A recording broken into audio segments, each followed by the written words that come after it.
Hi guys, so today I want to talk to you about being a bad guy, how you label yourself that, why you label yourself that, what kind of feelings is involved in all of that, and actually what you can do to feel less like a bad guy. Quite simple. This is a video response to Mika Kitty's video on being a good guy, which was a video response to Mike Falzone's What Girls Think When You Say You're a Nice Guy. So I put both their videos down below so you can see them. And Mika Kitty talked about how we label good guys and bad guys on what they have done and what we have done, how we label ourselves at it, and that we shouldn't label ourselves, and that we are what we are doing. We aren't what we've done, and we aren't what we think we're gonna do, but we are what we are doing, and therefore we have to think about what we are doing, basically. I want to take this and talk about the bad guy part of it all, and I'm gonna try to explain this by using a model that is used when you talk about feedback in teams and why it's important. So the model is based on 3 circles. One of the circle is the real you, that is what you are doing. One of the circle is the mirror you, and that is the feedback you get from others on what you are doing. And then you have the ideal you, the idea of who you really are, that you have in your head, basically, and what you are doing. So, an ideal world, these 3 circles lie on top of each other, meaning they shows the same things. But in reality, these 2 bottom circles, the mirror you and the ideal you, have a tendency to go a bit away from the real you. And the mirror you removes itself from you. When you get feedback from people talking about a person that things that you are not doing and should do, and when the mirror you moves away from the real you, you feel shame. You feel ashamed. For example, if you are being a jerk, the real you are being a jerk, and you get the feedback that you are a jerk.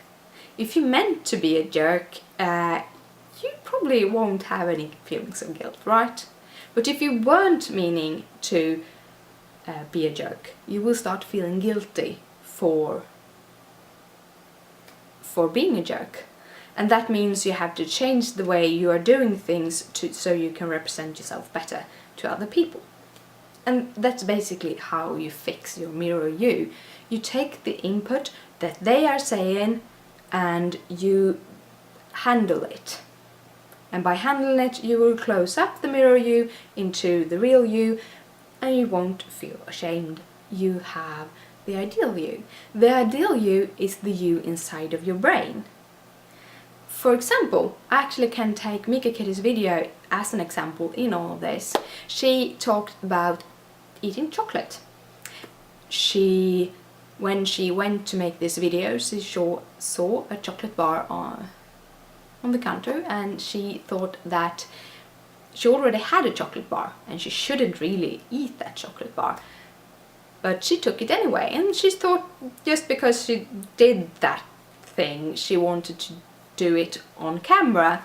The problem was that she couldn't even stop herself from opening it before she went on the camera. She only had half left. And she had feelings about this, negative feelings about this. And basically what you can explain is that the ideal you, the ideal Mika Kitty in this case, only eats 1 chocolate bar. That's the ideal Mika Kitty, while the real Mika Kitty ate 2 chocolate bars.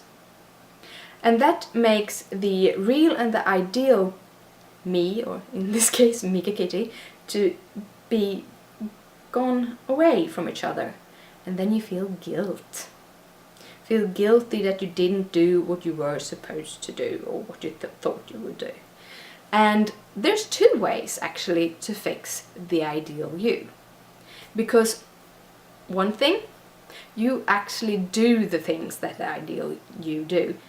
In her case, doesn't eat the chocolate. Or she knows that she wants to eat the chocolate, she knows that she's gonna eat the chocolate, then she changes the ideal her and start thinking, okay, I eat 2 chocolate bars, and that doesn't make me worse. And then you get the ideal you and the real you to go together. So you can handle everything you are doing that way, and by accepting yourself or changing yourself, you can make all of these yous be in one you, and you will feel much better about yourself. I hope you understood what I meant, and that I read the kind of ground idea in the whole is you should always do what you think you should be doing, because then you will feel much better about yourself. And that was all I had to talk about that subject right now. If you have any questions, or you want to comment anything, or tell me that I'm so freaking wrong, please put them in the comments below and I will answer them as soon as I can. And as always, I love you guys, and I'll see you next week. Bye!